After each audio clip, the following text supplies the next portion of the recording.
welcome. I'm here with Anya Auntie. Hi. My name's Ellie Mitchell, and we are really excited. Anya's going to show some Photoshop tips and tricks today and some of her beautiful work, and show you how she edits all of her pieces from start to finish. So we're really excited. It's going to be a fun day. Say hello in the chat. We'd love to know if this is your first time watching, if you're a long-time viewer, and we'd love to know where you're from. It's really cool to see people from all over the world, so let us know and ask us any questions, anything that you have for Anya. Feel free to let us know. And just a couple things before we get started. We are going to have a chance for you to win some stickers from Sticker Mule in about 25-30 minutes. So make sure that you're active in the chat so that you have a chance to win those. Yes, it's going to be great. That'll be in about 30 minutes. And then in about an hour and a half, we are going to have portfolio reviews. So you'll have a chance for Anya to look at your portfolio, and you can submit those in right above the chat. There's a little tab right to the right of the chat that says portfolio review. So you can go ahead and submit your portfolios there. Looks like we have people from Orlando, Chicago, Arizona, California, Chile. Oh, cool. That's awesome. Thank you guys for tuning in. And do we have a schedule for the rest of the week? There we go. So earlier, there was the intro to the Daily Creative Challenge with Kathleen. You can go back and review that, get ready for tomorrow, and then from now till 11:30 with Anya, and then we're gonna have the XD Creative Challenge, and then a case study with Chris Thomas after that. So if you want to stay tuned, we got a full schedule, so it's gonna be great. Yay. Yeah. Excited. Yeah. So do you want to go ahead and tell us a little bit about who you are, where you're from, and Sure. about your work? Sure. Well, thank you, Adobe, for having me. I'm very excited to be here today. So my name is Anya, like you probably already know. I'm originally from Ukraine, but now I'm based in Brooklyn, New York. I'm a fine art conceptual photographer, and I specialize mostly on locations, realistic, fairy tale, female portraiture. That's really cool. Yeah, I have her work here if we want to go ahead and pull that up. This is her Instagram if you want to go ahead and give her a follow. But yes, please. Her beautiful work here. Things like this. Let's see. I love this one. Oh, thank you. That's me, actually. Yeah, so you do self-portraits Sometimes too. I do, yeah. Yeah. This one as well. Yeah, I love those eyes. That's really cool. And then you said you're a photographer, so you take all of your portraits, right? Yes, I you work do. on? I do take all of my portraits, and I usually, like most of the time, I took all the additional images for my compositing and for editing, everything like that. That's really cool. Mostly, yes. It's a lot of work. I know, yes. And all the props, all the animals, if you see such, they're all real, all there, all shot on location, Wow. on set, yeah. That's really cool. It's a lot of work, yes. Yeah. Well, cool. How long have you been shooting and working in Photoshop? Well, actually, I've been studying Photoshop. I started learning and studying Photoshop even before I started doing photography, because when I was still a student in university, I was thinking about becoming like a web designer, Yeah. maybe. So I started learning Photoshop, a little bit of Illustrator, and also when I first got my first digital camera, not like DSLR or anything, but just, Yeah. like The super little point and little. Yeah, shoots, yeah, yeah. exactly. I just wanted to make my pictures more prettier. Yeah. So that's how I started to learn how to fix like pimples and like bags under your eyes, and like Yeah. add contrast and more color, things like that. So I started a couple of years before I even started photography, and then I just fell in love with photography and started really doing cool. it. Yeah. Cool. It's been a while. It's been something like 9 years already. Yeah. Wow, that's awesome. Well, cool. Do you want to show what you're going to be working on today? Sure. So for today, I'm going to show this image from start to finish, from raw file processing in Lightroom, color correction, everything, retouching, editing, a little bit of compositing, a little bit of magic in Photoshop. Cool. You have some people saying hi to you.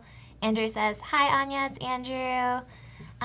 Everyone's commenting on the bluish colors in your work and then your hair also. I know, right? But today it's not going to be a blue work. Yeah. It's going to be green. Yes. Brenda says, wow. Julian says, looks great. Well, cool. Do you want to go ahead and get started? Sure. Let's get started. Okay.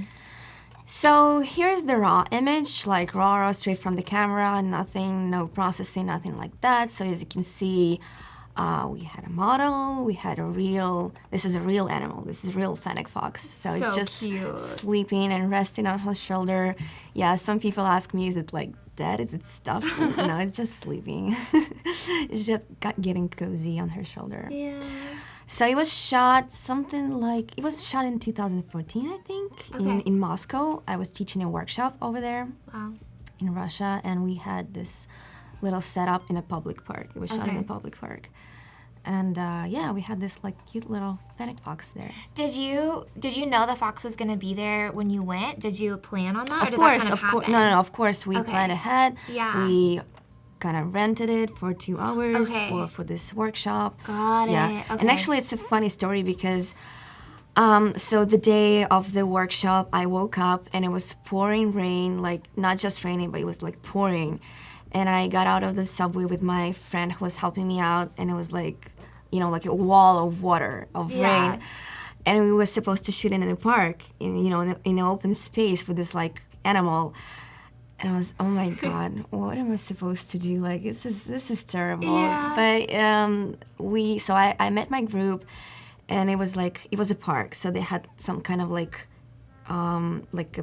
a building, a structure where there was like a sport complex or something. Yeah. So we hid there, and I was like, okay, what can I do? I opened my laptop. I started, telling something, telling about myself, about my work, showing some behind the scenes, before and after on my laptop, and then the rain stopped. Right before the person was supposed to show up, was supposed to show up with this animal. It was meant to be. Yes, and we got everything. We shot everything. It was beautiful. It was a little bit cloudy, which was perfect. Yes. So we were able to make these beautiful portraits. That's really So cool. yeah, there's like a little bit story behind it. Yeah, it worked out. Yes. Okay, so let me open my Lightroom first, and I'm going to show you a little bit of raw processing. Perfect. So you start in Lightroom. Yes, I always start in Lightroom. It used to be, there's some like travel pictures here. I used to have a little bit different approach. I used to just drag in Photoshop and start right there. But after I started to shoot more and do more like a client work, more like I was shooting weddings. More professional. I was shooting weddings at some point. So I had to learn how to do, the batch. A lot of images at the same time to do the batch color. Especially with weddings. Exactly. Yeah. So I started to learn more about Lightroom and figuring out how I can do like 300 images at the same time. So that's how I more went into doing my editing first in Lightroom, like color and exposures, things like that. So what I do, I just take this image and just grab it to my Lightroom and open it in Lightroom. Kita's asking if we're in Lightroom. So yes, Yes, this is Lightroom right now. Yes. So I click import, okay. Now it's here. And I go to develop menu here. And I will hide it for now because I don't need it anymore. And I will start. So here you can see all these like menu, like basics and curves and HSL. So I'll start from start. Yeah, from start. perfect.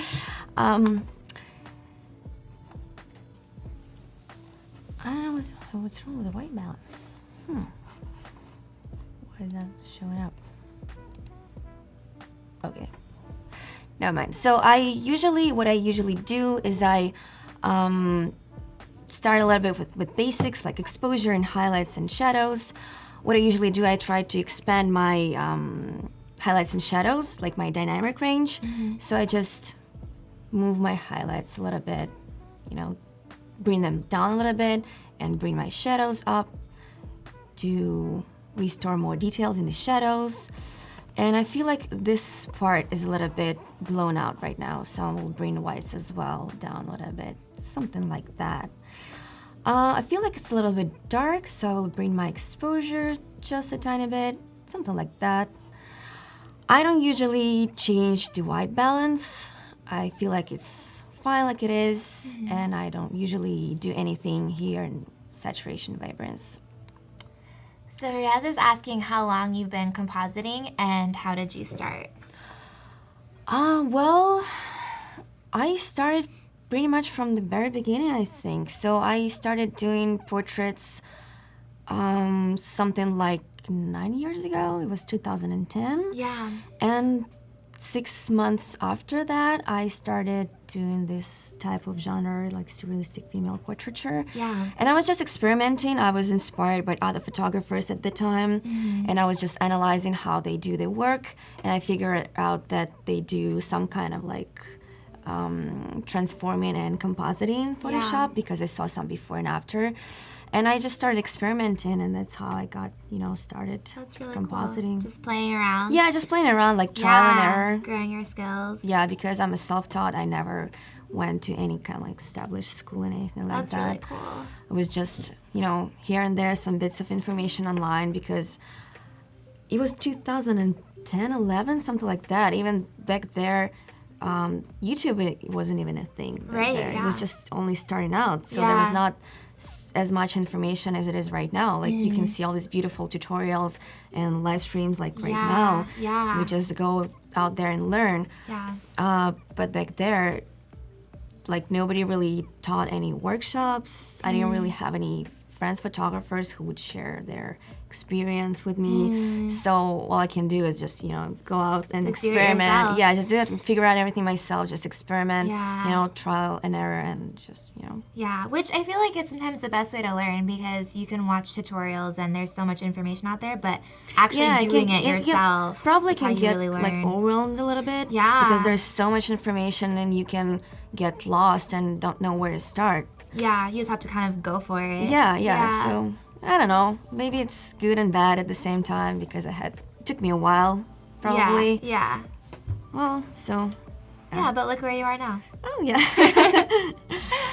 Okay, so let's go next to the curves. And what I usually like to do in curves, I kind of like not trying to imitate the film effect, but kind of a little bit, film, yes. yeah. And so what I do is I kind of fix the curve, the tone curve, so it's not moving in the center, in the middle of it. And then what I do, I take the black point and bring it up a little bit to soften that blacks, and bring the white point a little bit down to soften all the highlights. Kind of like create this, not haze, but kind of like muted, less contrast, kind of like film, a little bit of film effect. Yeah. This is what I usually do. It's just my go-to tool. Yeah, that's Go-to great. way of processing. If you had the before and after, you can see the soft effect it creates. It makes her stand out more too Yeah, because the background's a little less distracting. exactly. But we will work on the background a little bit Yes, more. The next, what I do is I go to HSL, which is hue, saturation, lightness, and play with color a little bit. I have my cheat notes here, so I can, follow the process I did originally. And there's no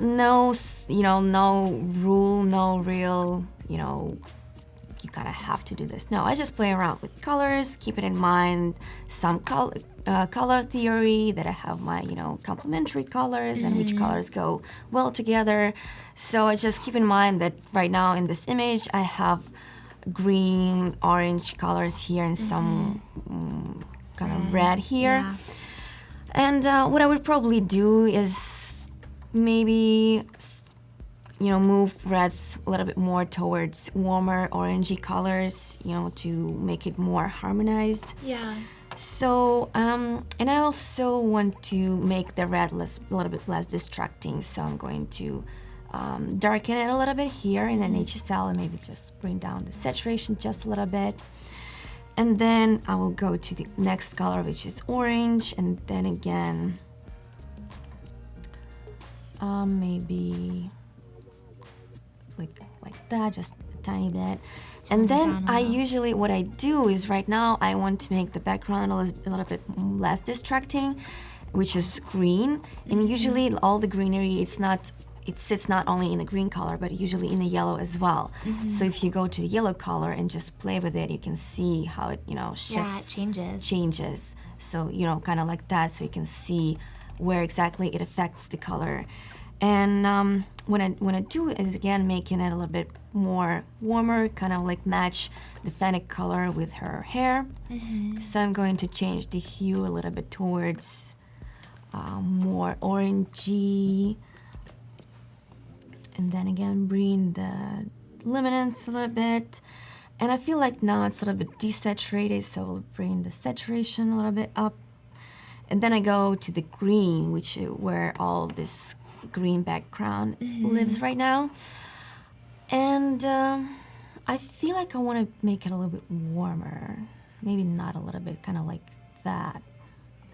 And then I want to make it a little less distracting, so I'm bringing the saturation down and luminance down. Kind of like that. So now you can see how the model and the animal, they pop more. Yeah, definitely. But now I feel like she's a little bit desaturated, so I go back to orange and bring the saturation just a little bit up. And that's pretty much it. We don't have any color living in aqua, but we might have something living in blue, which usually the whites, they kind of like tend to get tinted with blue a little bit. So if you go to blue and play with saturation, you can see where it is. So I feel like I don't want any blue on this image, so I'm just going to desaturate it. Completely. Not completely, but kind of like that, almost, yeah. Kieto is asking if you would do this same process if you were using a stock image. Like if you hadn't taken this photo, you could use all of these same tools, right, to change all the colors?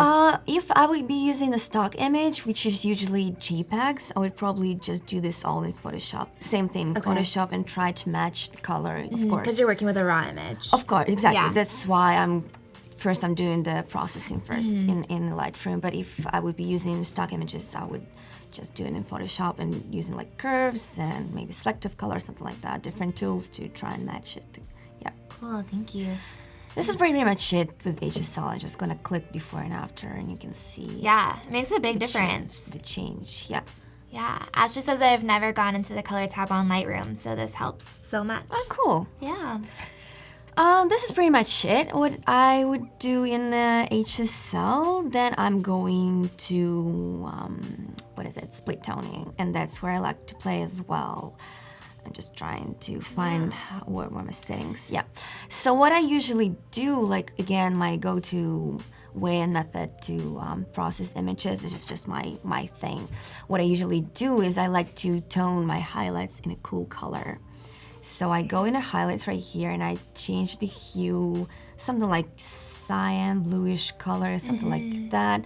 And I bring up the saturation, and you can see how it tones. Yeah. It kind of like creates this porcelain effect. It's more moody. Yeah, exactly. And then I feel like it's a little bit too blue right now, so I want to tone my shadows a little bit warmer, something like reddish orangey color, kind of like that, and bring the saturation up. Okay, now I feel like it's a little bit way too red. So what I'm going to do is I go to the balance here. And if you change the balance this way or this way, it would just spread the either highlights or shadow more towards highlights or shadows, if it makes sense. So if you go to the balance and you turn it left to right, you can see how the difference. Kind of like, how do you say it? More affecting more highlights or vice versa, the shadows. Yeah. So if I bring the balance up, you can see how highlights are kind of like spreading more of that cyan tone. Yeah. Kind of like balancing more towards the cool colors. So if you hit before and after, you can see the difference. Yeah. Much cooler. Nora's asking if you sell prints of your work or if you only work in digital formats.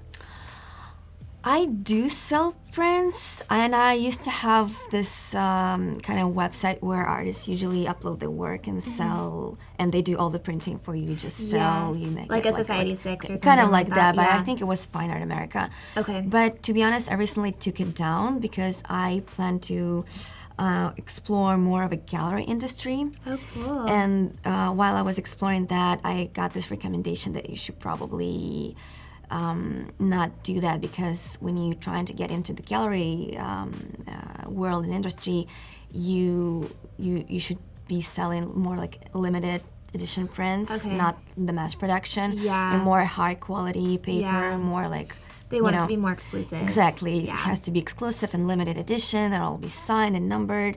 So I took it down, and what I plan to do, while of course you can always reach out to me on an email, but what I plan to do is do something like several different sizes of limited edition and one size of mass production, less and more cheaper. So like everybody can get it online. Cool. But right now it's just, you can email me if you want. If you want to print.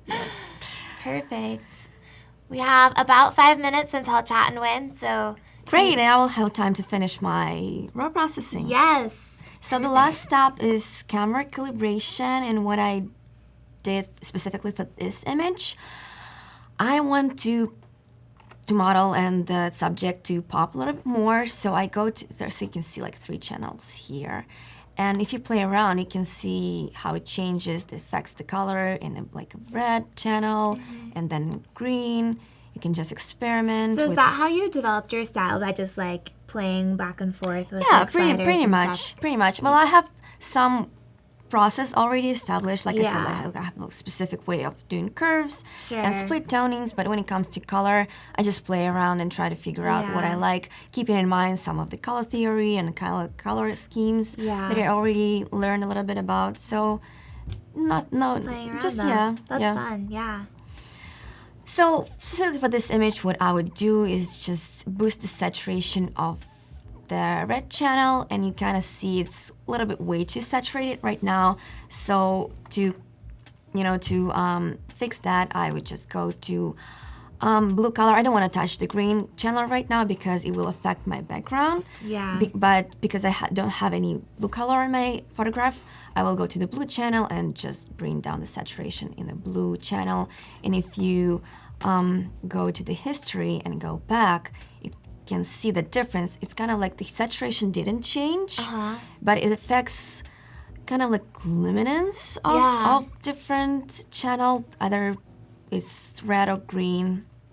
So it boosted my reds, which is model's hair and dress and skin tone, and the animal makes her pop a little bit. Exactly.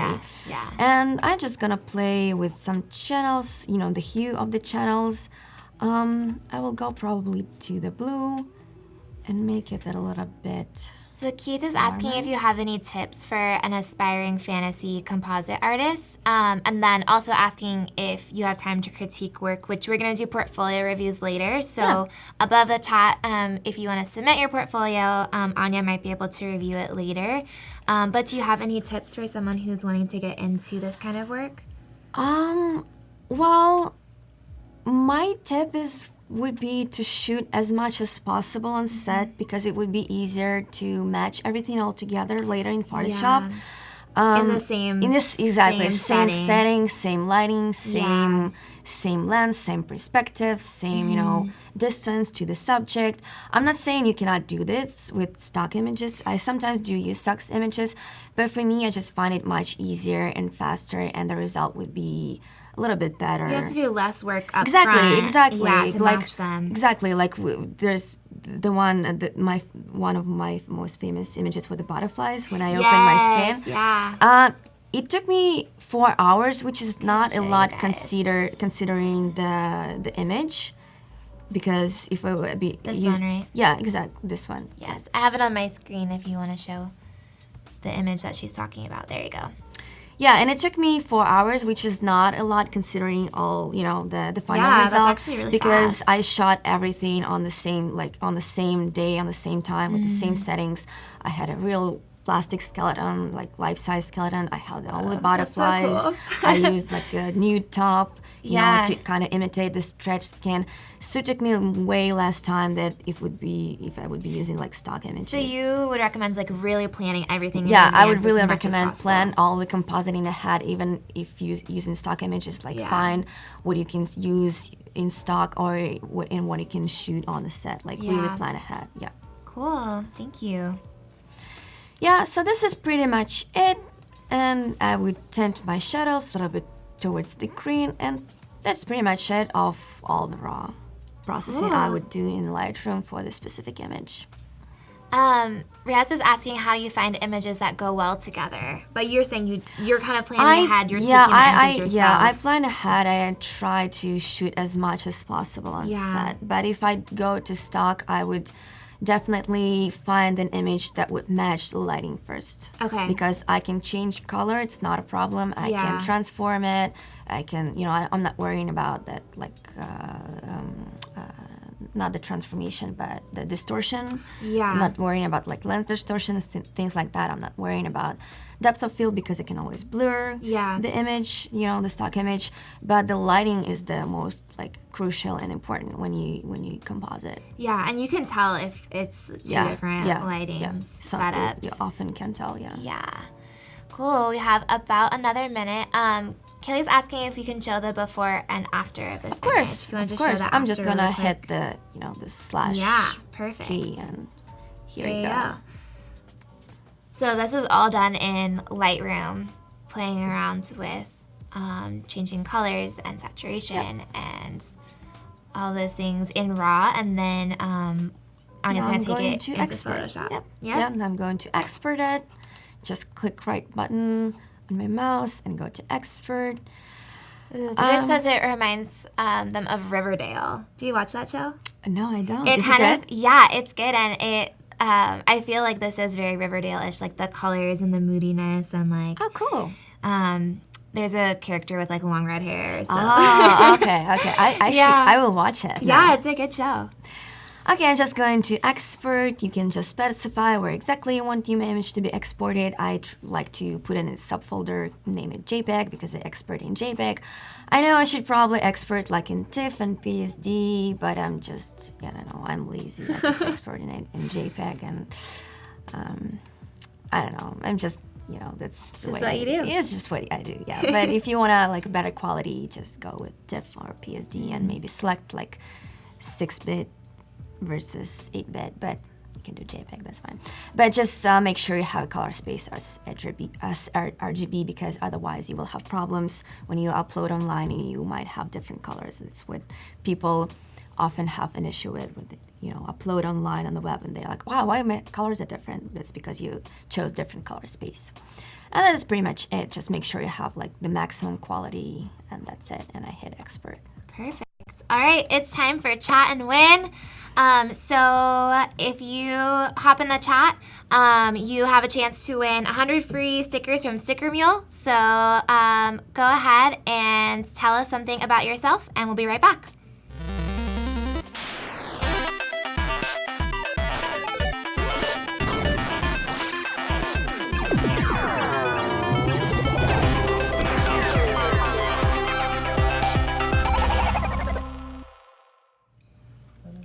All right.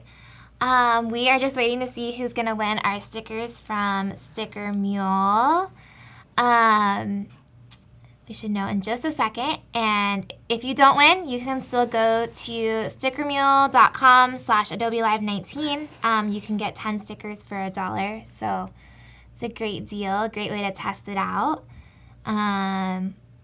Cool. Oh my goodness, so many of you. Santa Cruz, Houston.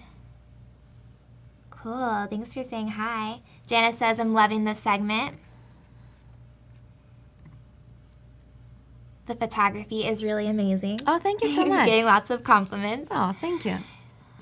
All right, Puma Designer. Congratulations! Yay. Congrats! Yay! So you will get a message on Behance about how to redeem those stickers. So congratulations! Thanks guys for participating.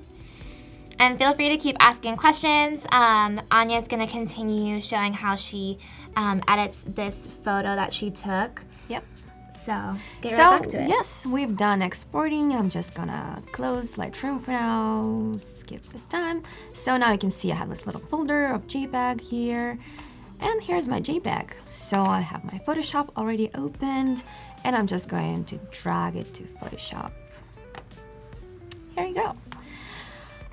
So now we're going to create some magic. All right. So I do square format.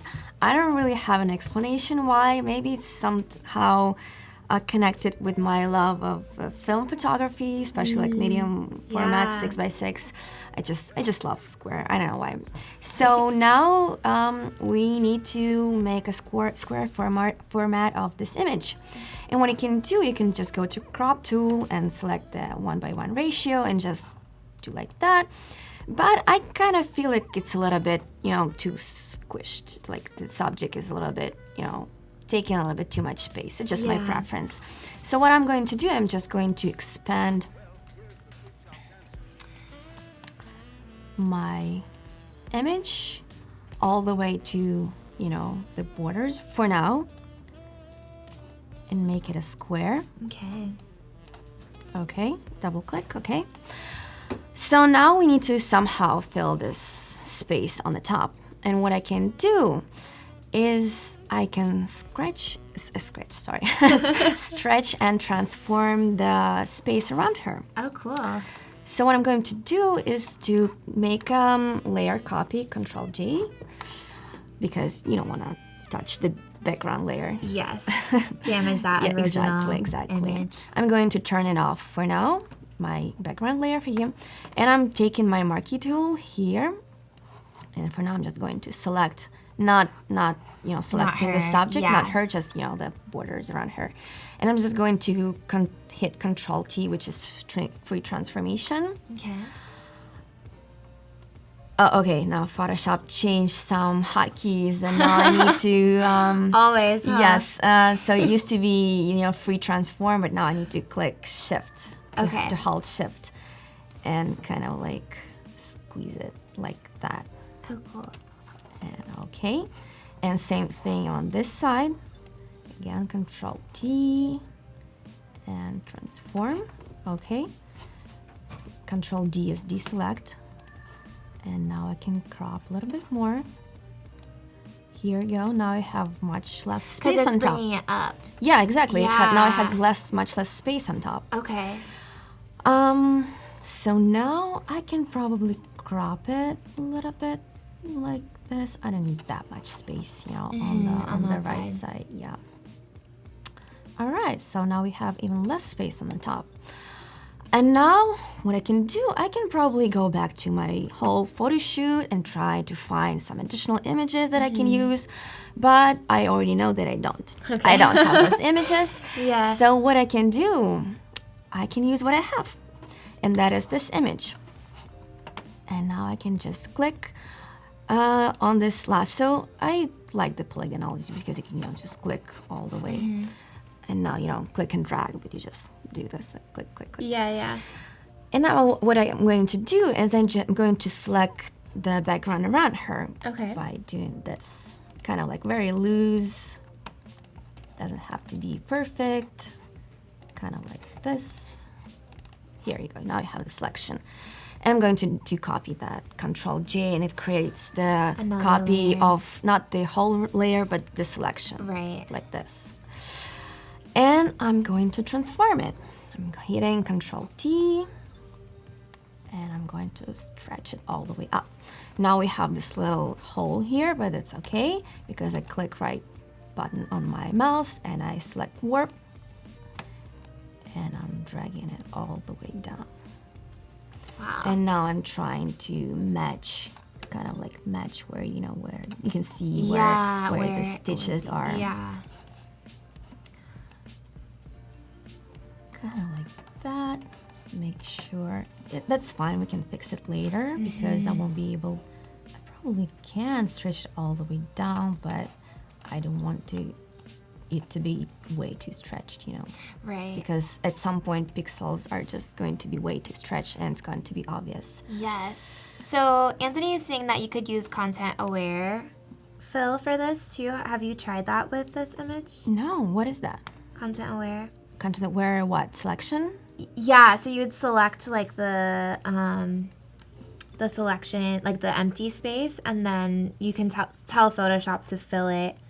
But sometimes it does. Okay. Sometimes it works. Sometimes it doesn't. No, I never tried it. I don't know if you tried it with this image. Maybe later you can try no, it. And see. I like to do everything myself. Yeah. And have the control. Have control Yes. over it. Yeah, because sometimes with content aware, it works super good, and then sometimes it like gets I weird. get it. So you can it fills automatically the blank space. Yes. Oh no, I never Yes. done this before. Yeah, I feel like with this kind of an image, I don't think it would matches perfectly. It works really well when it's a more simple, okay. like one color or two colors. Is it a new maybe. feature? Because I did this image like 5 years ago. So I don't think it's that new. okay. I don't know though. Yeah, but good tip. I'll check it out Anthony. later. And then also, Sahid is asking, do you do tutorials on a YouTube channel? I don't. I really want to start, but I don't have time. Yeah, it takes a lot of time. It takes a lot of time, especially when you're new to that, and you Yes. can get like nervous in front of the camera. I remember I filmed my first video. It wasn't a tutorial, but it was an introduction to my lens collection. I was yeah. talking about the lenses that I use Yeah. because I shoot a lot with manual vintage lenses. Oh, that's cool. This one actually was shot with a vintage manual. Really? Yeah. Oh, how fun. Because you can see like the bokeh is very like Yes. swirled. Yeah, you're right. That's why, because it was shot That's with really cool. Yeah, I just love the character of vintage lenses. Yeah. So yeah, I was doing the video, I was filming the video at my apartment, and I was so nervous. I had this text that I had to like memorize like word to word, Yeah. and it took me. It was just 3 minutes video, but it took me all day to film it because you know, camera nervous. Like the more you do it, the easier it exactly, gets. exactly. but So hard. it's really hard to start. Yeah, It's really hard. for yeah. sure. So yeah, I really hope in future I will do something like that. All right, I think we're done for now. Great. Someone was asking if you could show the histogram. They were asking earlier. Oh, okay, the histogram. I don't even use it ever. Okay, you can. Here you go. So if you want to see, I forget who was asking. It was a little Can bit I like earlier, make it but bigger? The window. I don't know. But if you want to see it, there it is. Yeah.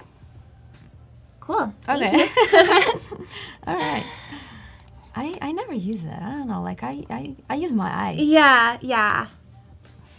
All right, but okay, we've done transforming our background, but now we can still see some of the edges around her. So I'm going to apply a layer mask and using my Using a tablet. tablet. Now, yeah. And take like a black brush and just, you know, mask those hard edges, just like that. Smooth them out. Yeah. To Yeah. make the transition. You can always like even turn off this layer, you know, and see where the edges are, Very just to smoothing it. soften them. Yeah. Yeah. So Kyoto's asking how you found your style, and you were kind of talking earlier that you just were playing around. You were kind of seeing what other people were doing, and like as you were learning, your style kind of developed. Yeah, exactly. Like we were talking about earlier. Like Yeah. when I just started, when I just got my first DSLR camera, I took pictures like, you know, like everybody else. It was my cat, my friends, some city landscapes. I actually never thought I will be into portraits. I Yeah. thought I don't like portraits. I will be doing some. So I was trying to figure out, like, you know. And then I met this girl who suggested to do a photo shoot together. She was just, you know, an amateur model. And I said, yeah, sure. It was very cliche photo shoot on the Yeah. railroads, and but it was fun. I kind of enjoyed it, and that's how I got into the portraits. And I decided, well, I love portraits. I'm probably gonna be doing portraits now. And Cool. something like 6 months after that first photo shoot, I started doing this, kind of like surrealistic fairy tale fantasy portraiture. I just figure out that I don't like classical simple portraits, just headshots. I don't like them. Yeah. I wanted something more. I want to bring like a storytelling, like an atmosphere, some kind of mood. More of a narrative. Yeah, something, some idea behind it. So I was experimenting first with different lenses, different approaches. I was trying tilt shift, like freelancing, not in Photoshop, but like with an actual lens. Yeah. I was trying different techniques. I was playing around with color, like different, how do you call it, like in Photoshop, like not filters, but not actions, how do you call them? Like presets? Kind of like presets, like these little programs that you install in Photoshop and use them. Yeah. That kind of like give you different color effects, different film effects, different colors. So I was playing around, and I figured out like I don't just like simple portraits, and I started doing more storytelling. That's cool. It kind of like evolved naturally for me. Yeah. So it happened really fast, like 6 months. Wow, that months. is fast. And I still have my very first image in this kind of style on my portfolio, on my website. Yeah. If you go all the way down on my website, you can see this very first image. This one right here. Yeah, this one. It was like very first that I did. I actually used the same technique as I'm doing right now. You can tell the background is similar. I transformed the background because it was more kind of like 2x3 format. And I feel like stretching the background like that, it works in surreal images. Yeah, because it doesn't need to be like exactly. It doesn't proportional. have to be anything. Like you're doing conceptual fine art photography. There's no rules. You can do whatever you want. Yeah, you can break the rules. You break the rules. Yes.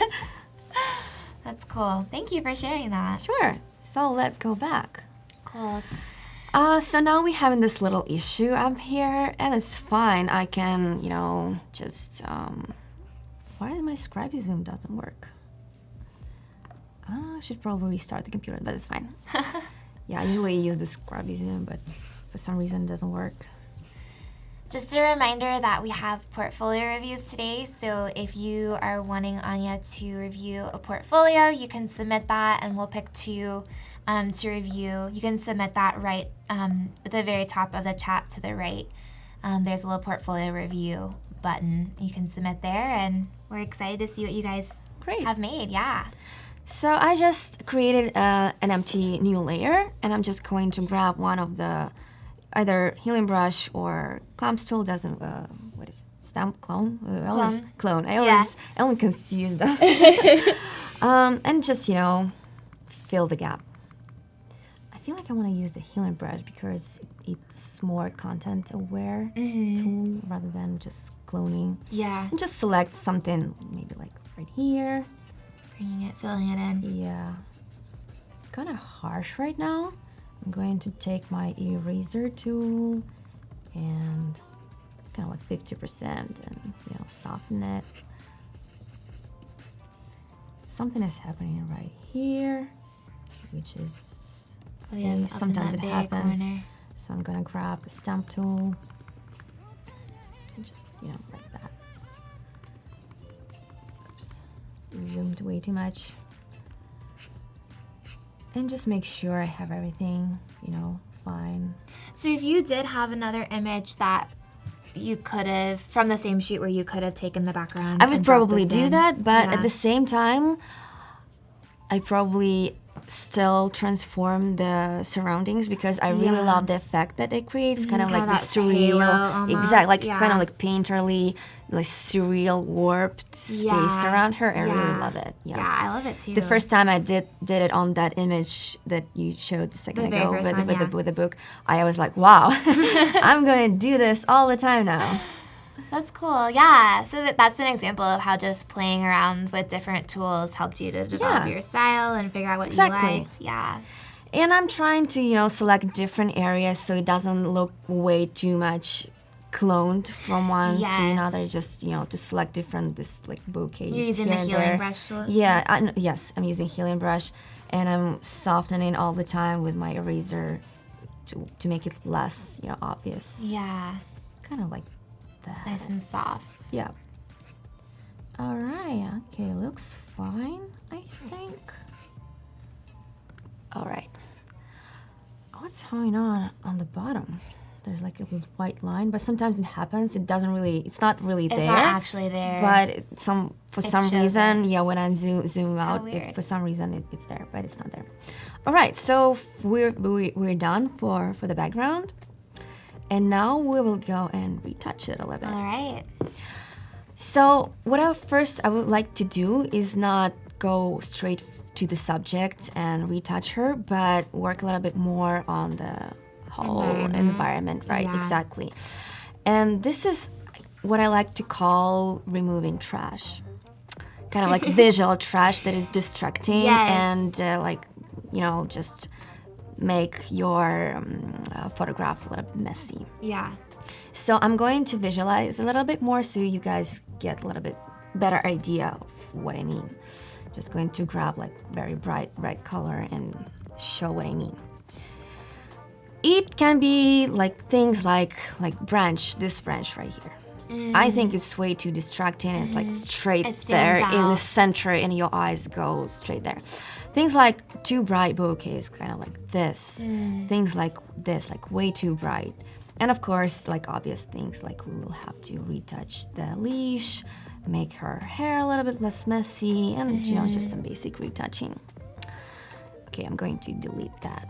And I'm just going to grab, again, healing brush or clone stamp tool, whatever you comfortable using, and just, again, grab. That's the great thing about Photoshop. There's so many different ways. Yeah, exactly. To do Like the you same can do thing. the same thing with so many different ways. Yeah, and just figure out which one works better for that particular image. Yeah, or it was something you're Or- just more comfortable Yeah, working what with. you like to use. Oops, wrong key. I use PC, but I also sometimes work on Mac, and that's why it gets confusing because they the have shortcuts. different keys. Yeah. I feel like the shortcuts change sometimes too, and then you're just like, Yeah, like with the transformation. Exactly, yeah. I just recently, like a week ago, I updated my Photoshop. Yeah. And I was like, damn, they changed the shortcuts. Now I need to get used to those. They keep you on your toes. You can't get too comfortable. Oh, that's all right. Yeah. I think I'm good. Let's zoom out and see. You can see the difference, how, it Yeah. changes. That definitely makes a difference. I feel like this part is a little bit too much in your face, so I'm going to grab my eraser tool, very low opacity, and kind of like just a little bit like that. All right, here you go. I'm done with the background, so now I'm going to retouch the subject. So I'm going to create a copy merge, which is Control or Command, whatever you use, Control Shift, Alt Shift, E. So all three keys and E. Okay. And it creates the copy merge on top, like all visible layers merged together. So you're always working on a copy. Yes, always trying non-destructive as much as possible, so I can always have an option to go back just in case. Yes. So now I'm going to make a little bit better shape to the model and the animal. So I'm going to filter, liquefy, and just a little bit better shape for the hair. And there's a tip, here's the tip for the hair. You don't have to actually go and like clone all this little flyaways. You can first work in a liquefy tool. To mode. change the shape of it. Not the shape, but kind of like bring it closer to Oh, I see. and I see make what you're it doing. less, sfluffy. Yeah. And sticking from. Kind of all as a group at first. Yeah. And then. Ludovel says, love the hotkey tips. Yeah, I try to comment as I go. Yeah. So people will be able to, what the hell is she doing? Like, Yeah. just, not using like just the hotkeys, kind of like programming. Yes. And also, here's a tip. Don't just fix your model. Fix the animal as well. Make it prettier. The animal's a model too. Exactly. Go ahead and like make it fluffier. Make it, your hair is a little bit, unbrushed. Let's brush it. And the fur is a little bit messy. Kind of like that. Just a pretty shape, because it's not important if you think about it. Like it's not a beauty image. It's not like a product image. It's nothing like that. But it just makes an image less messy and prettier and more pleasant visually. Especially when you like. I always very pay attention to the details all the time. Like I would spend hours to tweak like little things. And it might seem not important, but I always keep in mind that someday I will print it big. Yes, and then you'll see it. Exactly. Yeah. And I think it just makes your work stand out when you pay attention to details. Like, people might not even recognize that, but like they exactly like know. The thing I did with the background. It looks If you look at it the first time, you like. It doesn't really matter. It's not essential to remove all these bright spots on the background. But after you do that, it really makes a difference. Yeah. Greg says, I just learned that shortcut like 2 days ago. The best way to tweak some settings and merge a new version without losing the other layers. Oh, the copy merge? Yeah. I feel like I want to make her face expression even more, not desperate, but kind of moody, I think. So what I want to do is to bring her eyebrows kind of like just a tiny bit, kind of like that. Let's see the before and after. You can really see the difference. Oh, yeah.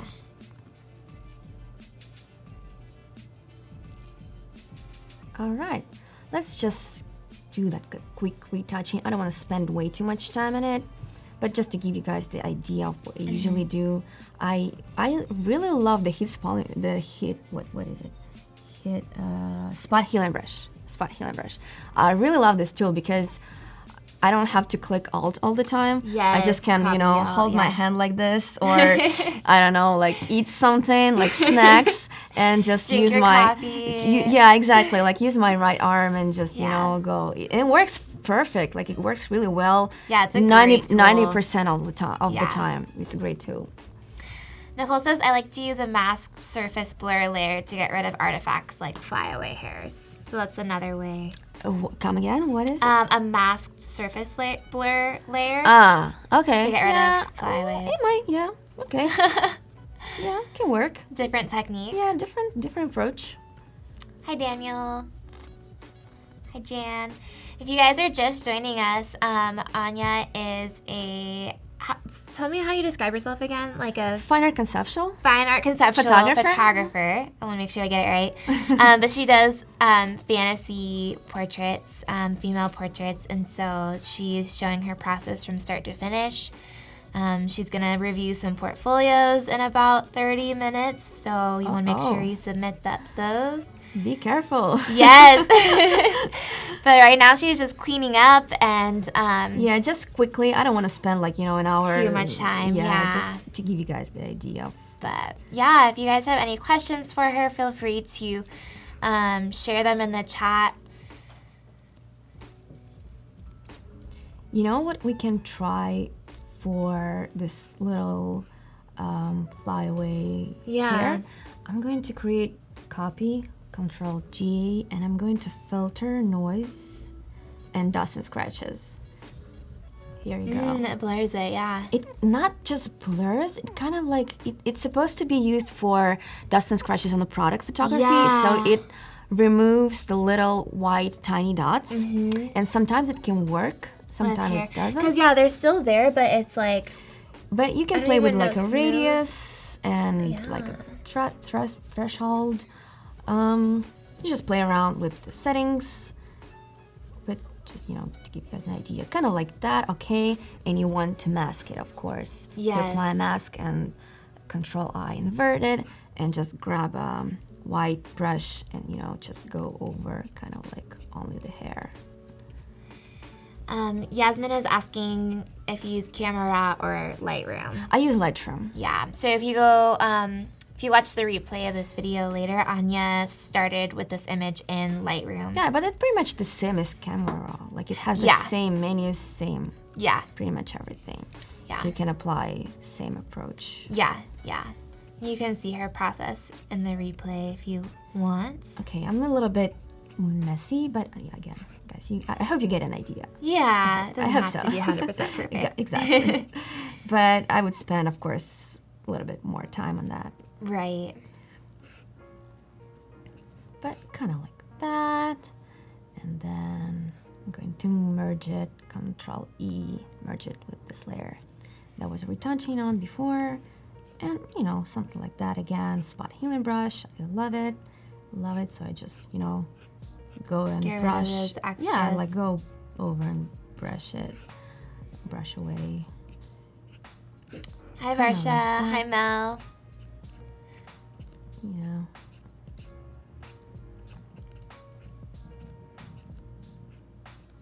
All right. I hope it's. I think it's fine for now.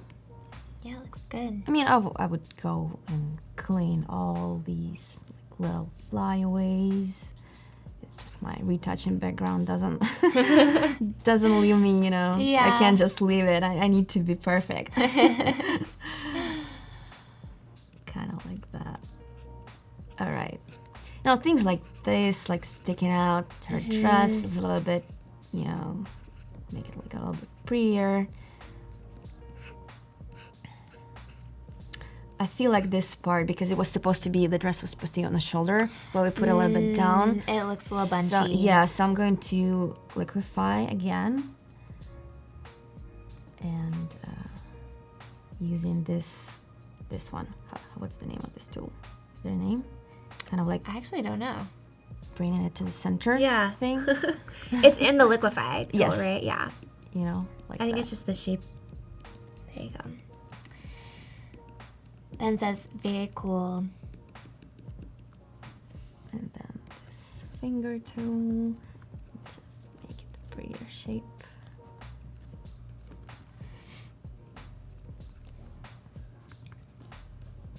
So all the little things that are distracting. Yeah, exactly. You're just taking those away or moving them. Something like that.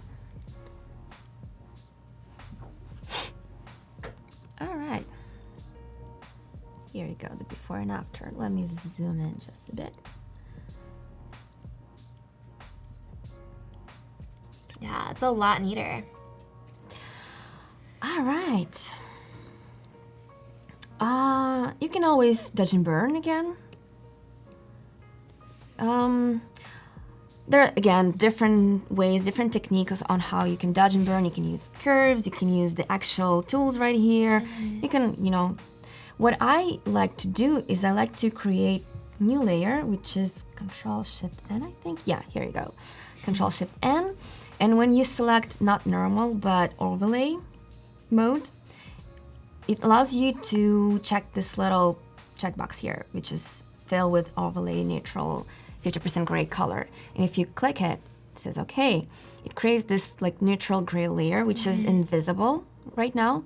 But if you brush over it, not like that, but maybe like white brush, kind of like, you know, dodges now. Yeah. And then burns.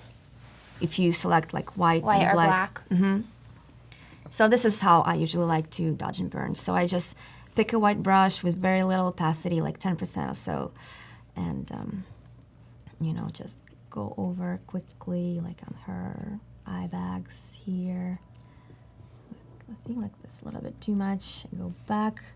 Let's do even less, like 4%. Just very subtle. Yeah, it's very subtle, but I will show the before and after. Yeah. And again, I'm going to be doing this very quickly. Yeah. Not to spend a lot of time.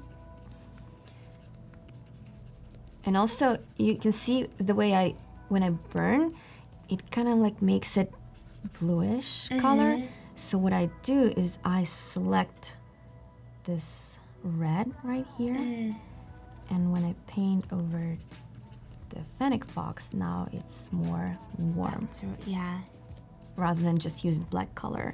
Sometimes I select another color to eliminate other colors or to dodge with braining of the color that I need, specifically for this image, which is like brownish, orangey. The warmer colors. Yes. Yeah, because you don't want to lose those colors that you brought in earlier. Yeah, of course you can fix it with like curves or something else, but this is just the way I do that. Yeah. Kind of like that. Let's see the before and after. Yeah. It's another one of those really subtle details, but when you see the before and after, it makes a difference. Yep. And I click X to change the between the colors. Yeah. Right here on the menu, you can see. Back and forth. All right, kind of like that. I still feel like it's a little bit the animal. I don't like the color. Let's do something with the color. We can use curves, I think. Let's do curves. So I go to my adjustment layer right here and I select curves. And I want to bring more warmth and like orangey to it. So I go to my red channel and I bring up my red channel up, red curve, and then I will go to blue and bring it down, kind of like that. I feel like I want a little bit more warmth. Okay, something like this. Maybe darken it just a bit. Now you will see what I do with it. So now I'm inverting my mask of the curves layer. Control I. And I select my brush, which is already selected, like 50% opacity. And I paint over the box.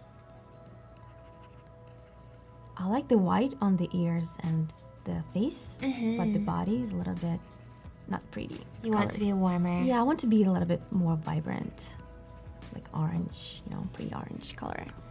Shansa's such a good artist. Very cool seeing the live editing. Oh, thank you. I am glad you enjoy it, I guess. Kind of like that. Here you go. All right. Oh, we forgot the leash. We forgot to remove the leash. Oh my god. Completely forgot. Yeah, again, I will just select the spot healing brush. My most favorite Your favorite tool. My most time ever. But look at that, it's so easy. I know, right? Like it's magic. I'm out of work in 10 years with Adobe updates. Here you go. It just removed by itself. That's crazy. I know, right? Here we go.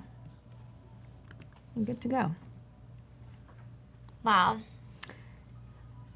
Should I show the before and after? Yeah, I think that'd Let's be great to see. Let's group all the layers with retouching, which is Control G. Control G. I selected all the layers and I hit Control G to group them.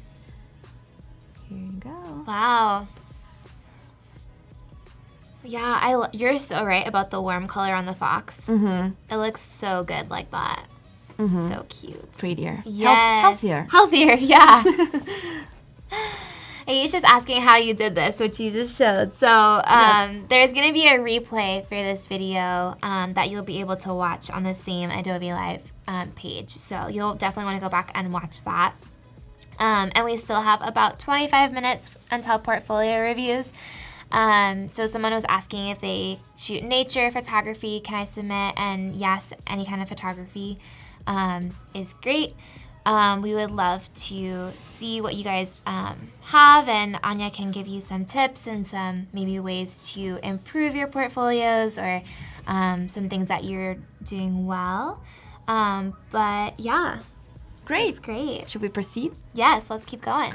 Okay, so now while I'm looking at this image, I feel like it's a little bit unbalanced, but what I mean is the composition is a little bit unbalanced. So if you draw like an imaginary line in the middle of the frame, and there's like balance on the right and left side, because like dark and white spots create kind of like weight, if you imagine the weights. And if you like visually imagine the weight, and you have like white and dark spots, white are usually more heavier in the frame, on the image, and it also depends on the size. Sure. So right now it's really unbalanced because we have pretty much most of the subject on the right side and the tree which like stands out.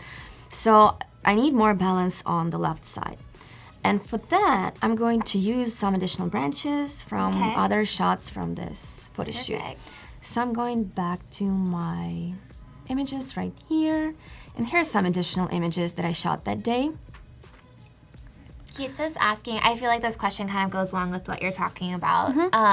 What makes a meh composite into a masterpiece? Is it the subject, color grading, background? And so this would be one element, right? Like making sure everything is balanced, but do you have any other? It's making sure everything matches, like light-wise, color-wise,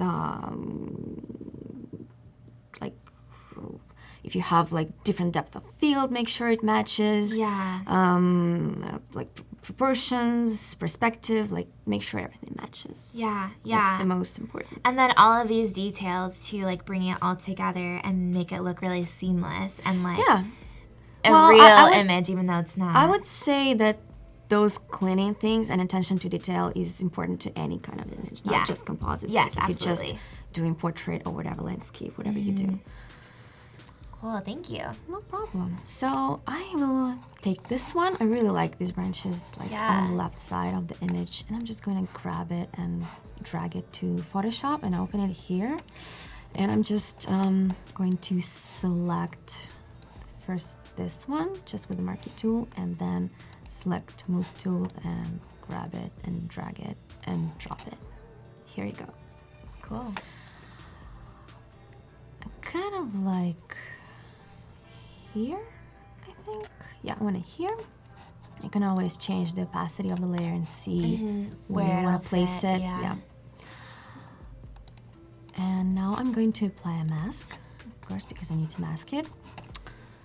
I'm going to grab a black brush, 100%. Keita's asking, where are the stickers on our laptops? Neither of us have any stickers. I don't have any stickers. I don't have any stickers. My laptop's pretty new. My laptop is boring. I don't like stickers. Okay, so I feel like I want to select all the way around this tree. So again, there are so many ways you can do that. You can use like a pen tool.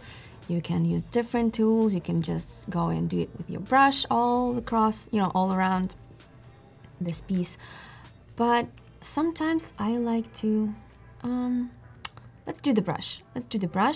So for this thing, I'm going to unclick this, which is not going to imitate my pressure now.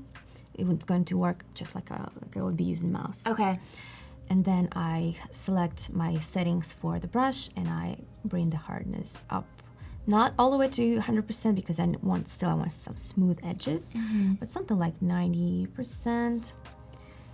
And now what I'm going to do is I'm going to click right here, which is like a starting point of my mask, and I'm going to hold Shift and create, kind of like just hold and click and create the line around it. I hope it makes sense. Yeah, bringing that original image back in so it's blended. Same thing here, but also what you can do, I really like the, what's it named? Quick selection tool. So you just go like this and it creates the selection. Oh no, too far. Oh no. See, it's not always working because it's like... Because it's similar colors, right there. I think so. There's like a little contrast and it doesn't see the transition. But that's fine. I mean, you can use this as well, kind of like, For the area that it works, you can use it. And then just go ahead and... Again, I feel like my brush is a little bit way too hard. I'm going to bring hardness a bit down. Shauna's asking, when you finish a composite, do you bring it up next to your previous pieces and compare? I think maybe are you concerned about all your work being cohesive, or do you do kind of one-off pieces? I don't quite understand the question. I think he's asking, and Sean, you can clarify if this is incorrect, but like when you finish a piece like this, would you pull it up next to like your other pieces and see if it all fits together, or is that not important to you? I don't usually do that because I already have my style, and it's So you know it's gonna fit. yeah, it will match no matter what. Yeah. Like it's just all the things that I do step by step. It all makes my work, like a signature, like a, Yeah. Yeah. Like a handwriting. It's just the way Yeah, I when do. someone looks at it, they'll know that it's yours. Sometimes I do that just to see if it's cohesive color-wise. So the work, if I do some kind of new work, I just want to make sure it doesn't really Clash. stand out Yeah. that much. Yeah. I feel like I want to do the same. Try to select the hair. No, well, that's fine. Can always just brush it, kind of like hand brush it. Yeah. Again, I will click the pressure back because I need my pressure now. I kind of like, go and do this, with hair. Something like that. Maybe change the opacity of the brush, just playing around, making sure it blends. Looks natural. Yeah. Yeah. No hard lines. Kind of like that. Again, I don't want to spend too much time in it. Here you go. Now let's do this branch. Here again, I select, I drag and drop it. Now I want to make sure, like, I want it to be going like from here, not to stick out of the head, Yes. So I need to transform it a bit. So Okay. I'm clicking Control T. Okay, again. Key change. So I'm holding my Shift key. Okay. Something like that. Okay. Apply mask. Getting my brush. Bringing the hardness down all the way to the 0 because it's all, it's out of focus, so it's blurred. Yes. And just brushing it, masking my piece of a tree.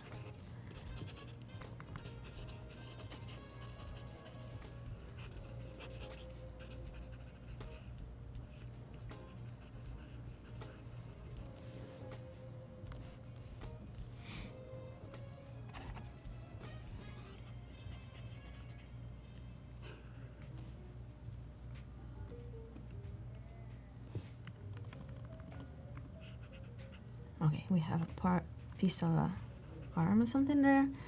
So I'm going to transform more to, kind of like bring it all the way to the subject. Okay, I've missed some spots here. There you go. Let's zoom in and work this part a little bit. Cool. Just a few more minutes until portfolio reviews. So if you have any last minute submissions, make sure to get those in.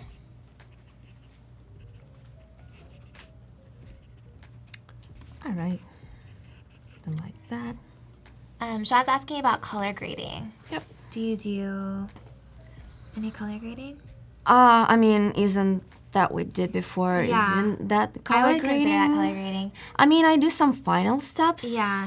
In the end, some kind of final tweaks of color.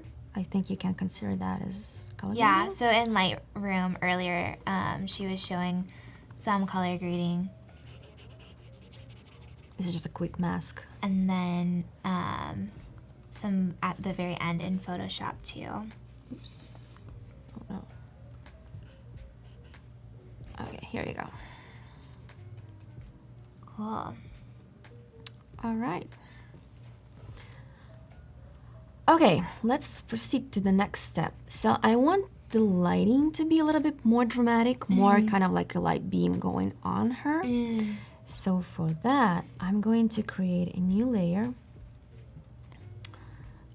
Select a color because I don't want it to be just white. I want it to be warmer a little bit. So I'm going to select something like this, I think.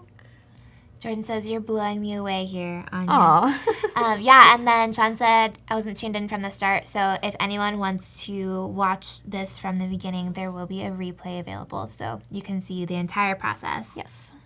And Anya will be back tomorrow to show even more, so Even more. yes, you should definitely tune in tomorrow. Same time, same place. Great. So I'm creating a selection using the polygonal lasso. Kind of like, kind of like that. Like a light beam coming. Oops. It's okay. I'm hitting shift to add selection. Come on. Here we go. And I'm going to fill it with that color, like warm yellowish, kind of like that. So now I'm going to go to filter, blur, Gaussian blur, and blur it like a lot, like that. And change it, I think it was green.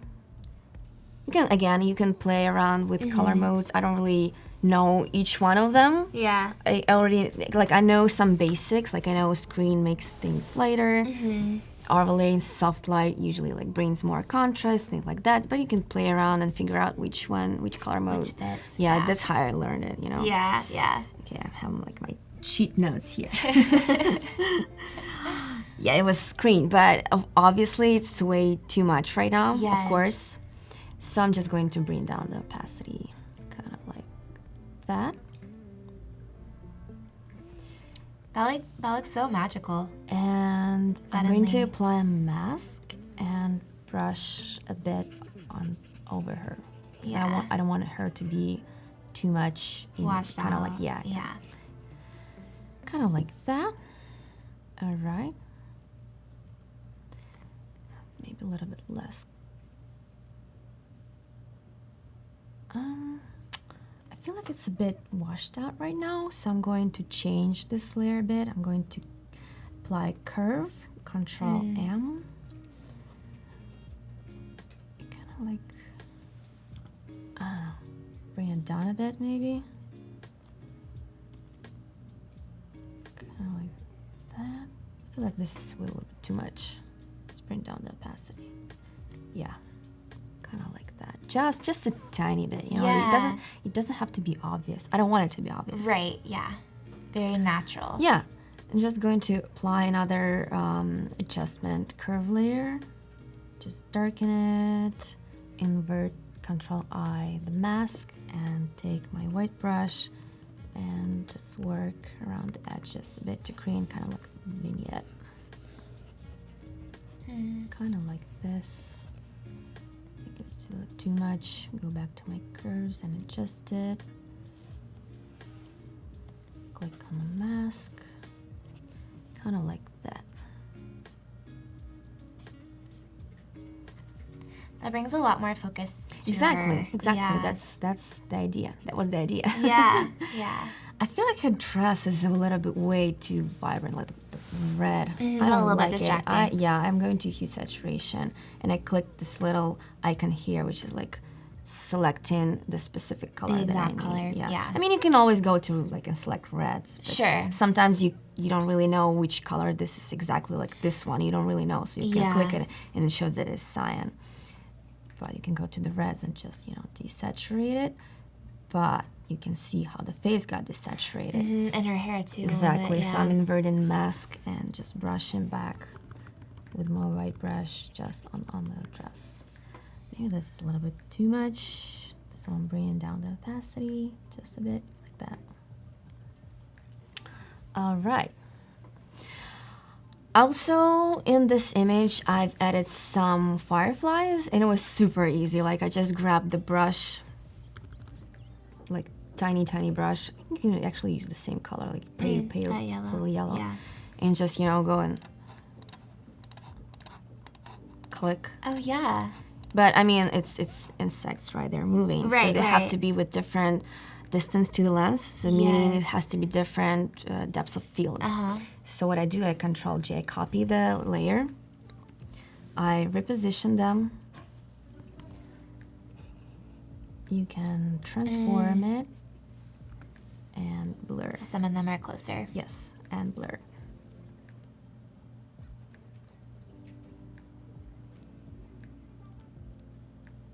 Kind of like that. And then I'm creating again another layer, but with different brush setting. make it bigger and less opacity. And again, kind of like click, click, click. Maybe bring the layer opacity down a bit. Keita's asking, how often do you post to your Instagram? Rare. I don't shoot that much. I don't create art, unfortunately, that much. Because being a photographer, especially if you're trying to be a professional full-time photographer, there's so much things except shooting. Like shooting is actually takes, I don't know, like 20% of your time. Yeah. The rest is like marketing, making products, making tutorials, interacting, replying on emails, like constant and flow then even of just email. prepping for a shoot Exactly, takes, like, exactly. so much time.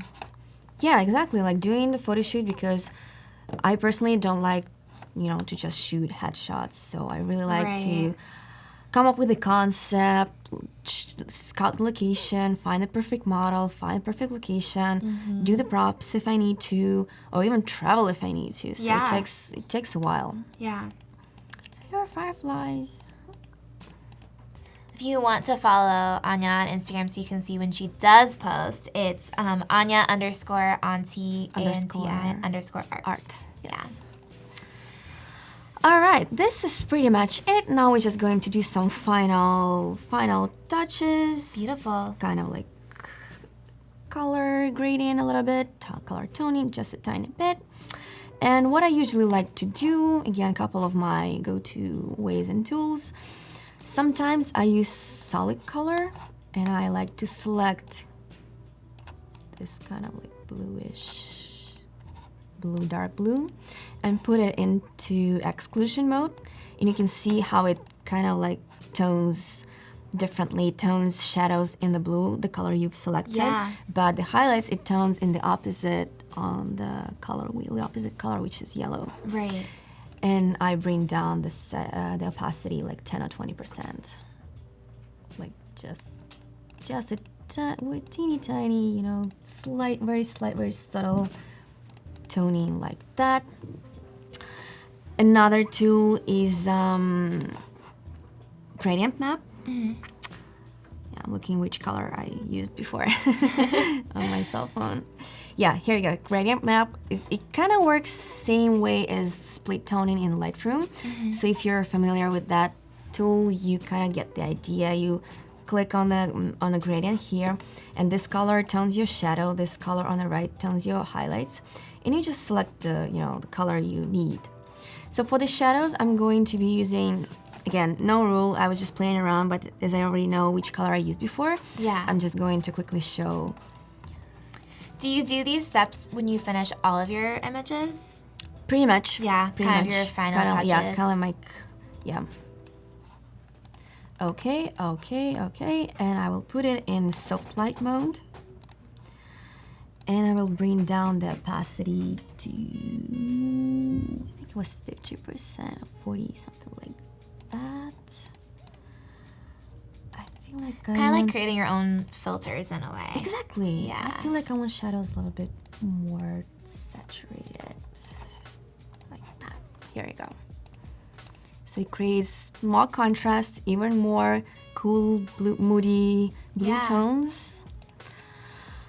And the last step, I really love to use it, and I use it pretty much all the time, is channel mixer. So it uses different channels, which are usually black and white, but it uses different contrast for different colors, kind of like if you go to channels right here, and you go through them, you can see how it uses different, different approach to the image. And for the portraits, I really like using, so here's the preset, and here you go, you have like different presets right here. You can scroll through them and see. So infrared works really nice on portraits very often. Blue filter works really nice. But for this one, I might be using green. I feel like green looks really nice in terms of contrast. So now I've selected green, and I'm just going to put it in luminosity color mode. Yeah. A lot more contrasted. It creates more contrast, Yeah. and sometimes it creates more dimension to the portrait. Yeah, it kind of brings out her freckles too. I Exactly, like that. exactly. Yeah, That it's was really the pretty. idea. Yes. Maybe just bring the opacity down a bit. All right, and that's pretty much it. I'm going to group all these final effects layers together. Oh, could you show where the channel mixer is again? Yes, Rachel's asking. it's adjustments layers. Here you go, channel mixer right here, and you go to the presets and select all the of different presets Yeah, and there. just play around and put them into luminosity color mode. Perfect. Thank you. Or you can even put it in the soft light mode. Like just don't be afraid to experiment. Yeah, play around with it Play and see around, what right. works. So I grouped all the final effects layers. Let me just click before and after. Wow. Makes such a difference. I know, right? Here you go. All right, that's pretty much it for this image. That looks great. Should I show the before and after? Yeah, like let's from see the the beginning? before and after. Just a couple more minutes for portfolio reviews. We'll hop over to that. Here you go. So Cool. if you guys have any Let's see. questions, let's do the questions. Yeah, if you before- have any last questions for Anya. And can I show the one on your Instagram where it's moving? Of or- course, Okay, yeah, let's this show is that. really Yeah, cool, you I guys. animated it. Hold on. Let me find it. Yes, here you go. Can you make it like full screen? Can I? No? I don't know on Instagram if I can. Probably not, but yeah, I can zoom in. Yeah, if you can kind of see, if you go to Anya's Instagram. It's really subtle. Like the fox is breathing. Yes. The fireflies are moving, and she's blinking at You some can point. see like little movements here. Yeah, she just blinked, and then the fox is breathing, which Yes. is really cool. And you said your husband. He helped me with the Did fox. that? He made fox Yeah. breathing, but the rest of it I made myself in Photoshop. Yes. So Voodoo Val asked, what did you use to animate it? So Photoshop. So And for After Effects, yes, I think it was After Effects. Yeah. So for the fireflies, I downloaded like a video stock Mm-hmm. of fireflies. For the eyes, I actually had to go and paint it frame by frame. Oh my goodness, that's crazy. Wow, that's beautiful. Kita's asking, how long does it take you to complete a composite? Oh, it's very different and it depends. But like I already said, because I try to shoot as much as possible on set and use everything with the same settings, same lights, same color, everything, it doesn't take that much Yeah. time. It usually takes a lot of time when I cannot figure out what I want to do with this image. When I'm Yeah. just trying, I don't know. I'm just going around and trying and experimenting and trying to make it work, because sometimes when I go out and shoot, and then I go back home or whenever I am on my computer, I'm trying to edit it and it doesn't work. And I'm like, oh my God, how can I make it better? Yeah. It doesn't happen often, but I have a couple of images that I had to pretty much re-Photoshop pretty much completely, like change the background or change the surroundings. It doesn't happen very often, but I do, sometimes that happens. And when that happens, it can take like, I don't know, days. Yeah. But on average, it takes me 2 to 5 hours per image to edit. Okay. That's pretty good. For images like this, I feel like that's pretty quick. Yeah, that's But because why- you have a plan in exactly, your head, that's because I plan. Yeah. That's why it's very you're kind of important going to plan. in knowing what you need to be doing. Cool. All right. Well, it is time for portfolio reviews. So I think we're going to go in space and review them from space. Oh, wow. Okay. Yeah. I love space. I have an image about space.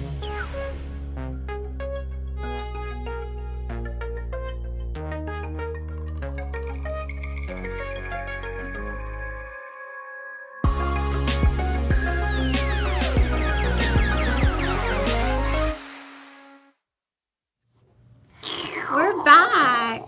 And now we're in space. Should I make a Darth Vader sounds? Yes. I Perfect. actually have an image about space. Oh, you should show it after. The one that I made the costume. Oh, the helmet, yes. The helmet one. Oh my gosh, you guys. She has this really cool image. Go to her Instagram. We can show it later too. But she made one of these helmets and she stuck all these flowers in it and Yes. it looks really cool. So you guys should look at that. I have it behind the scenes a video. A video, yes. I was really inspired by that because I love making props and building too, sets me and stuff. too. So I was like, ooh, this is really cool. All right, so here, if you want to take a look, sorry, my screen's kind of dirty. That's all right. But we have our first portfolio here. This is Sahid. Oh, from Iraq. That's so cool. So what's the like a theme? So it says that he is a Oh, so it's just a portfolio. portfolio. Oh, okay, yes. I see. So photo editor. Because I see a lot of reconstruction of old photographs. Yes. YouTube channel about self-development.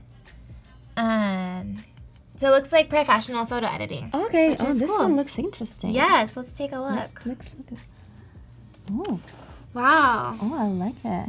It's kind of So- like changing from sunny day to sunset. Mm-hmm. The clouds are totally changed. I love it. The only thing I would maybe change and make it a little bit different in this area.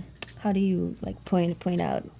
Oh, yeah, here we go. use the mouse. Kind of like this area where I feel like clouds should go all the way on the back of the mountain. Yeah. Because when I look at it, I feel like it's like a harsh transition. Mm-hmm.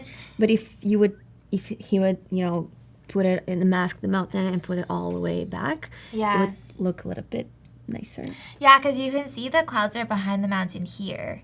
I'm not sure if it was So- intentionally or not, but I just feel like it really sticks out. It would look that- more realistic. Yeah, that area sticks out a little bit. But rather than that, I like The it. color change is really nice. Like Yeah. the more, More warm tones. Red, yeah. Cool. Let's see. Oh, now I'm zoomed in. And then these are, okay, so you're colorizing Oh, cool. old photos. That's really Nice. cool.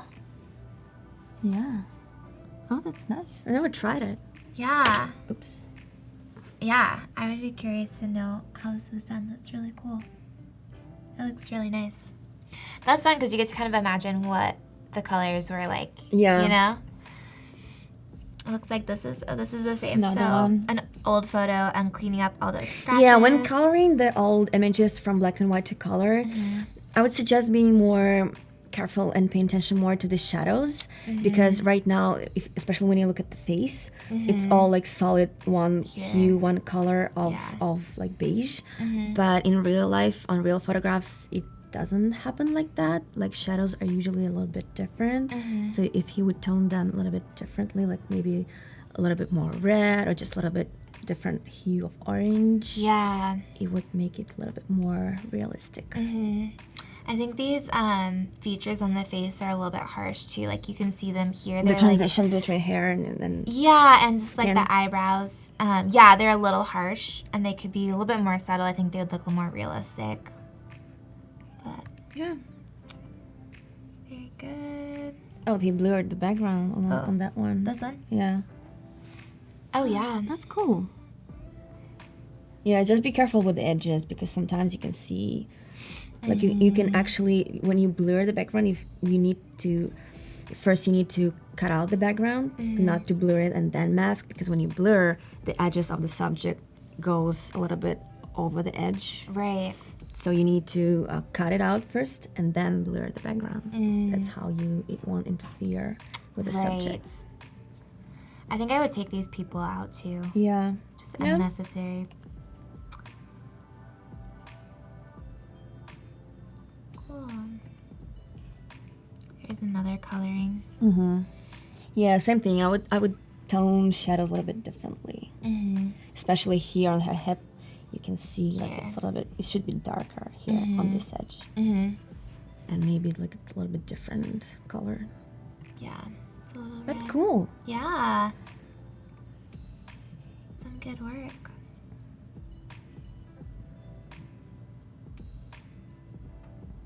All right. Cool. Should we see another portfolio? Yes, we have one more. This is our second one. Oh, cool. Composites. Gita. Yeah. Composites, yes. Mermaids and butterflies. Nice. Ooh, mermaids. This is fun. Okay, which one do you want to I look want at? to see this one. All right. With water. A water fairy. Oh, nice. The only thing I would do is I would change her color and match it completely with the color of the water. Like make the Like more of this blue more color. like cyan blue rather than indigo violet blue. Yeah. But yeah, cool. And I would probably maybe like brush the hairs a little bit here. Like Okay, you know, like add some hairs with the brush just a little bit. To kind of like a swoosh. Like a more realistic hair. Yeah. More movements. Mm-hmm. This is cool though. This little splash. Cool. Oh, the butterflies. Is it like a fairy or something? Yeah. Is she flying or Oh, here you sitting? Oh, there is like a stock images there. Yes. So these are the images that were used. Oh, nice. Fairy fairy, that's what it's called. That's cute.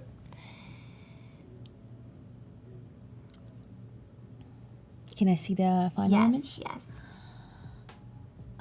It's a little bit confusing. Is she flying or is she sitting on the... Okay, I think she's flying. I think she's flying, but because her foot looks like it's standing, maybe there could be like another branch here. And I that think she the could problem stand is on. that the wings don't move. There's no like motion blur on it. So it creates like the still effect that she's, you know, still and just sitting. Plus her skirt area is right like if she were sitting on the branch. Was she? I wonder if it's because she was sitting in this image. Do you mean the position? Like this, Yeah, I don't know. and then the skirt was added. So it kind of looks, I don't know, like she was sitting a little bit. I feel like the shadow from the skirt is missing on her leg a little bit. Right here. Yeah. Also, I feel like the light doesn't match just a tiny bit because we have only one source of light on the background, which is sun, which going like from that direction, from left to right. Joni's the mouse. Yeah, like it goes from, you know, from Yeah. left to right. And on her, she has like this little highlight here, and I would remove that. And the light on the arms goes a little bit differently. I feel like it goes more from up, you know, like from here. So it probably lighten this part, like the very edge of the hand a little bit, and darken the rest of the arm. Right here. To create that one light source. Like you were talking about earlier, that's why you use photos that were shot in the same environment. She has a shed on the face, which is good, which comes from these berries. Yeah. Maybe darken the wings a bit more and like add more shadows on from her back, because like I already said, we have only, you can see on the berries like how the light goes. Yeah, so you can You have mimic. highlights here and you have a little Yeah. bit of highlights here, which probably like reflect from the sky or from the leaves maybe. But if you see on the back, it's like really, it's just shadows. There's no highlights here. So kind of like take that as your reference and work from there. But still, it's really cool image. I think it's a really fun image. I like the idea behind it. And I think, changing the light. Yeah, change the light a bit, play with the light a little bit, and add motion blur to the wings. And here you go. Yeah, and then it'll be good to go. Looks great. Kita says that she just started compositing. So Well, it's a good start. really good. I love the wings, how she made the transparency and how that looks I really good. love the wings. Yeah. Cool. Let's look at some others. See. I like this one.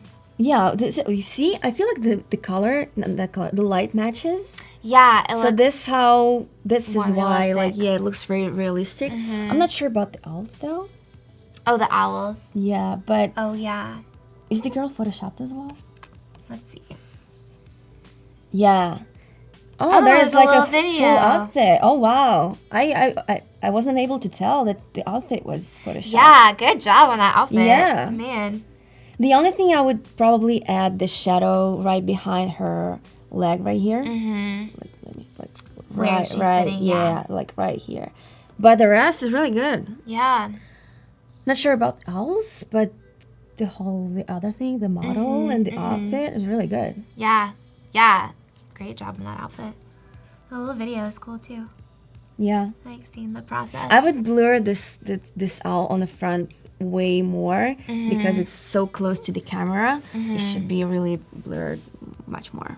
Yeah. Cool, good job. Any others? Let's see. I don't know. They all look interesting. Oh, cool. It's like it's above a cityscape.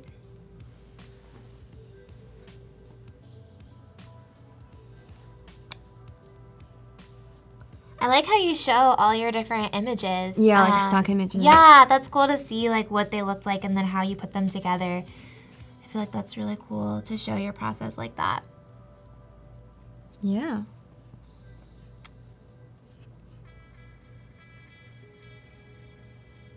Cool.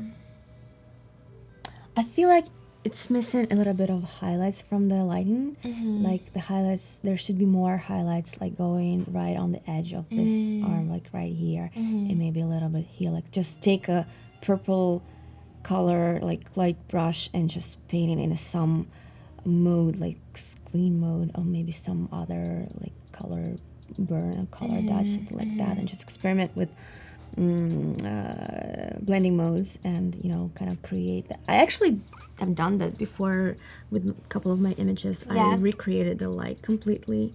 Like I put the light source that wasn't there and I created this kind of like reflection. That's so hard because you have to really know what it would look like the in physics real life. of light. It's really hard. That's really hard. I think That's why the I don't hard do part. that. Yeah, I think that's the hard part about working with. That's why I would rather use a prop than spending 3 hours trying to match the light later in Photoshop. It's tough. If you can do it and do it well, props to you.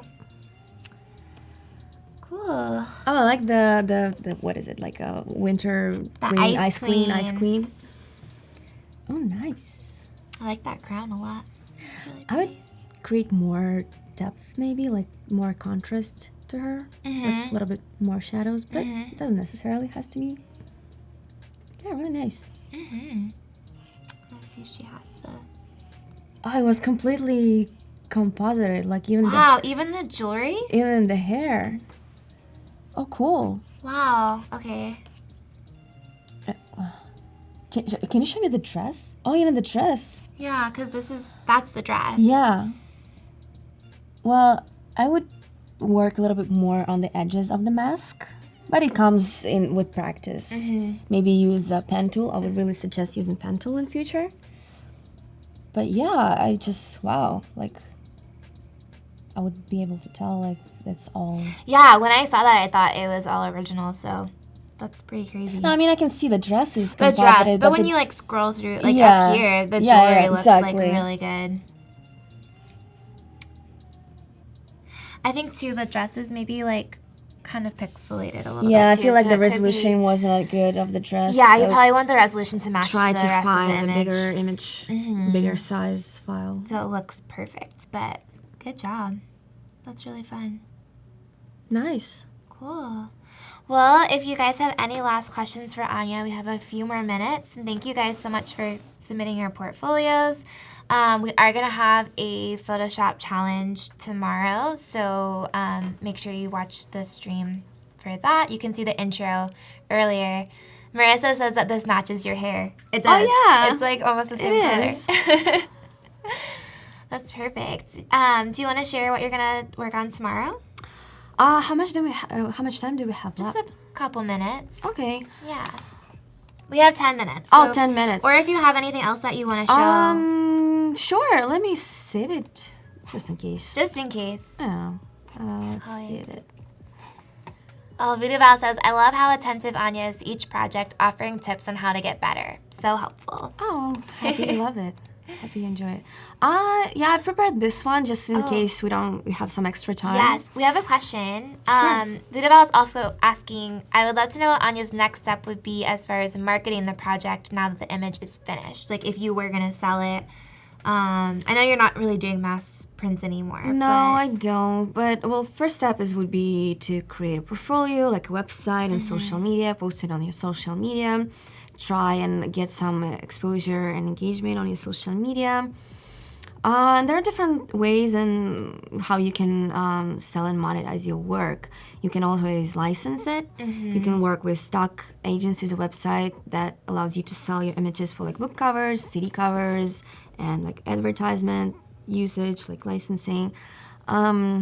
Sometimes companies approach you themselves, like writing you an email and want to use your image whenever they want. Like this is licensing. You just basically allowing them to use your image for a specific period of time. What else? You can sell prints. But other than that, you can do things not very related to the specific artwork. Things like selling digital product, like presets, actions, tutorials. There are different ways that you can work, like market yourself. And most of your work is personal work, right? Mostly, Not client yes. work. Mostly, yes. Yeah. Some of it is from workshops and classes that I teach. So, but like 90% is just my personal projects. That's so cool. Yeah, do you want to show this one for a few Yeah, minutes? let's see the raw file. I can actually open the PSD and just show the breakdown of the Okay, PSD. yeah. That would be fast and easier rather than Perfect. just starting from scratch. Yeah, because if they want to see your process for starting in Lightroom, you can watch the replay of that. Yeah.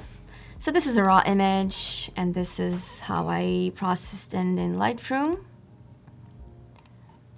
Not very crazy change, but a little bit of color toning. And here's the PSD with all, yeah, I have so many layers in it. All your layers. This is the regional. Yeah. I mean, not, but from Lightroom that I exported from Lightroom. So again, I was trying to build the square frame.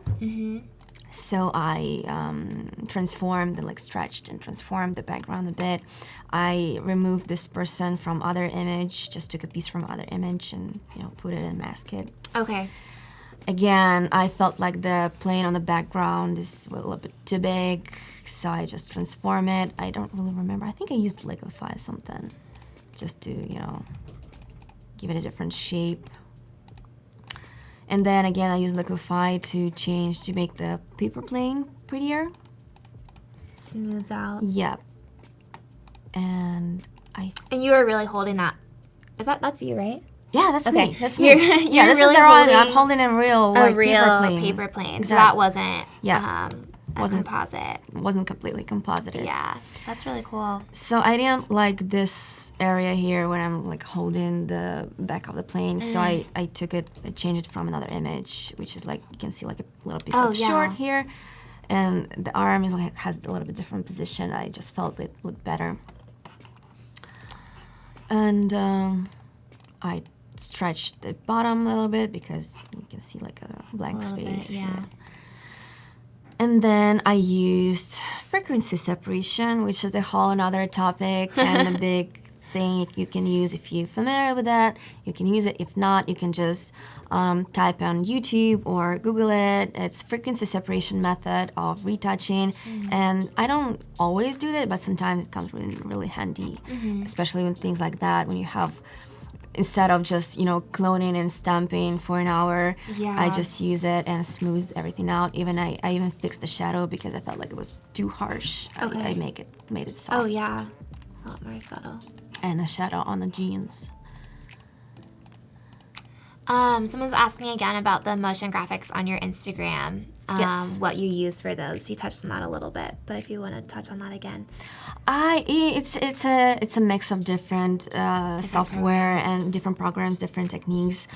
For most of them, I use Photoshop. Sometimes I download like stock image for things like flying snow, for example. I just use a stock video footage and put it in Photoshop. Things like fireflies, things like bright and like glowing jellyfish, glowing like clams and fruits. I use Photoshop. Things like blinking eyes, I use frame by frame, painting by hand, again in Photoshop. That's crazy. But sometimes, like for the fox, my husband helped me using, I think it was After Effects. He helped me with breathing because I tried to use it frame by frame to make it frame by frame Photoshop, but it didn't look like smooth. The movement didn't look really good. Cool. So mix of Photoshop and After Effects. Yasmina is asking, do you always edit lights and shadows in Lightroom? Or sometimes use another program? Will you use Photoshop too? To edit lights and shadows? You're doing that in Photoshop. Right? Adding lights and shadow, like I'm not sure Editing what it the means lights and the shadows. exactly. I think what you were just saying, like how you change the shadow under that arm. You would do that in Photoshop, right? Yeah, but if they mean like more like of a dynamic range, like bringing details in lights and shadows, that I would probably use Lightroom first while processing. Right. But if you're gonna completely change it, I would use Photoshop. Yeah. All right, so the next step is like cleaning that I was doing before with my Fox image, like just removing some distractions. Yeah. I'm not sure. Oh, I created a line because it was not very visible and obvious because it's a paper plane, so it has to be folded. Yeah. So I just used Dodge and Burn on the like soft light gray layer. And I added a scarf and some hair from other image. I have this like 2 additional images. So here we go. This was like an image. I was just throwing the scarf myself. Yeah. And my husband was making like additional shots. So I just took it and masked it. And there are different, because I used hair as well, like little pieces of hair from other shots. To make it more windy. Yeah, like, flying hair. Yeah. Kind of like. Fill it in. Yeah. I think I was, in lighten mode. Do you ever do a self timer? Like a timer when you do your self-portraits? Or do you always have somebody taking... It depends. Sometimes I ask my husband to help. Sometimes I use tripod and, what is it? Remote control, yeah. And this is the scarf. Hugo says, nice jacket. Oh, thanks. It's a good jacket. Yeah, thank you. And also I added a sky because I felt like it's too boring and just way too plain. And I used stock image for that one. Okay. I have it here. This is like a stock image. Okay. And I put the sky in the soft light mode, a little bit, like 65% opacity, and masked it, kind of like, like that. This is some film grain. You cannot really see it, but if you print big and if you zoom in, you'll see it. You see it. A little bit of like dust and scratches and film grain. And some of the effects, if I turn them off, you can see like just teeny tiny tweaks, like I felt like highlights were a little bit way too bright. So I used curves for that. Like my hand was a little bit too dark and red. Again, I used curves to fix that. Channel mixer, the thing that I did before on the Fox image, same thing. I've put a little gradient to make it a little bit kind of like the light is coming from here, so the sun is somewhere here and light coming like from left to right. So I use a gradient, to kind of like tone it a little bit. Yeah. And just some tiny tweaks, like a little bit more contrast, a little bit hue for the blue color, some solid color in exclusion mode, and again, I'm not even sure what it was, some hue saturation, overall saturation. And that's it. Cool, thank you for showing all that. Sure.